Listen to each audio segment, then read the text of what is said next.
You've heard it 100 times. Aren't you tired of that story yet? No, Grandpa. Here, I'll start. Once upon a time,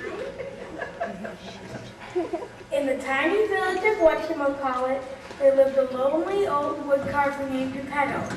He lived all by himself with no one for... Grandpa, That's right, Chipper, just with me. Now where was I? Oh yes, marionettes out of fire. Wherever Geppetto went, the children would follow him and beg to see his wonderful toys.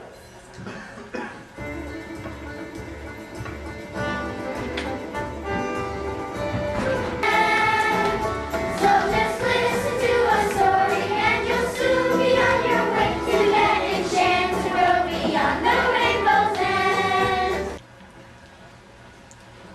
Why does Pinocchio keep getting into trouble, Grandpa? I guess some kids don't think before they do things.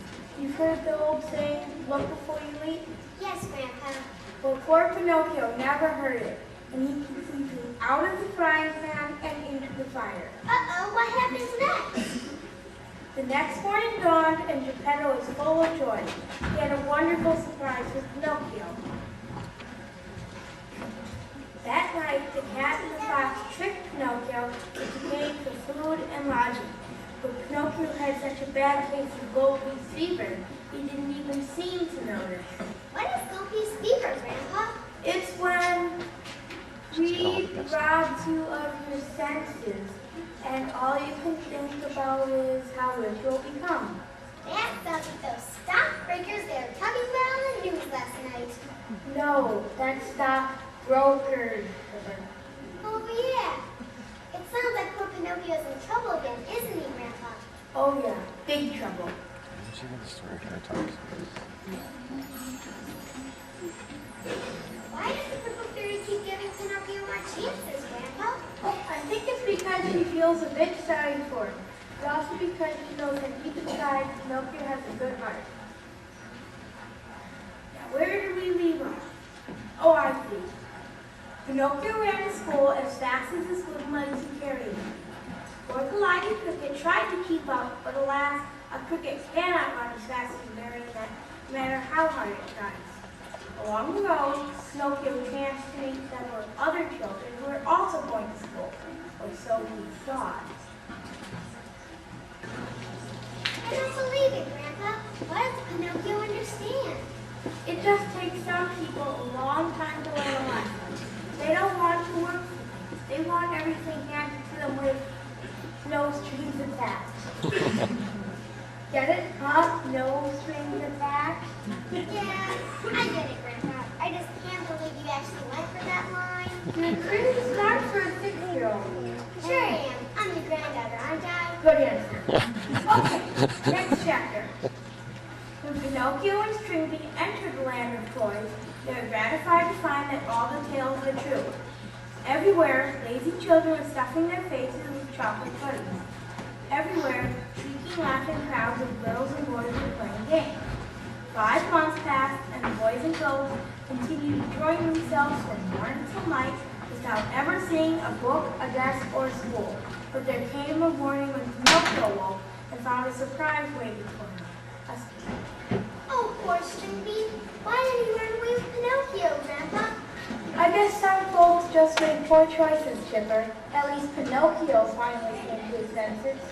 But now he has donkey ears and a long thin nose. How will he ever become a real boy? Let's read the final chapter and find out.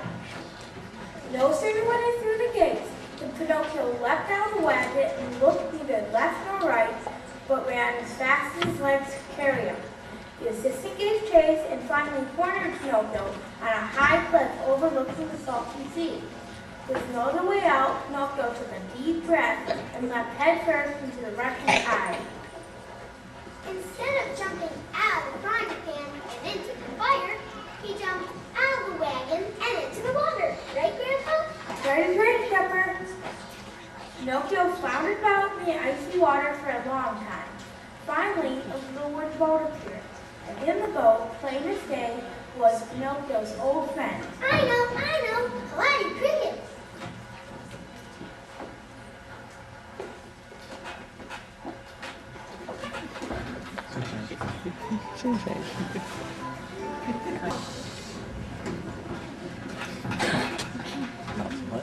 Everybody's been picking up that money off This is this. my favorite part of the whole story, Glenda. May I read it this time? Oh, yeah? Sure, Chipper, go ahead.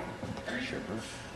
That's her name. Pinocchio swam out of the tail of the shark's mouth with Geppetto and Kalani Cricket resting on his shoulders till they came to the shore of the salty sea.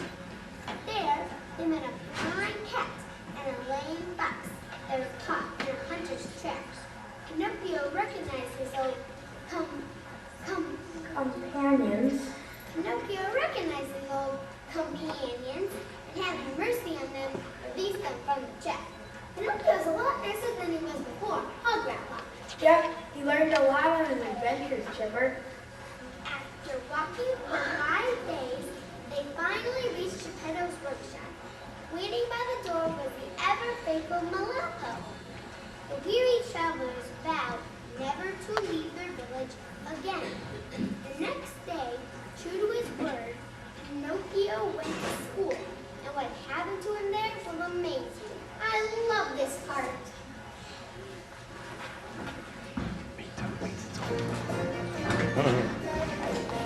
Chipper, Grandpa, dinner's ready. Oh, here you are. Hi, Grandma Vi. You're just finishing my favorite story. We'll be right there. Is it the story of Pinocchio? Yes, Grandma. That's my favorite too. Cheers.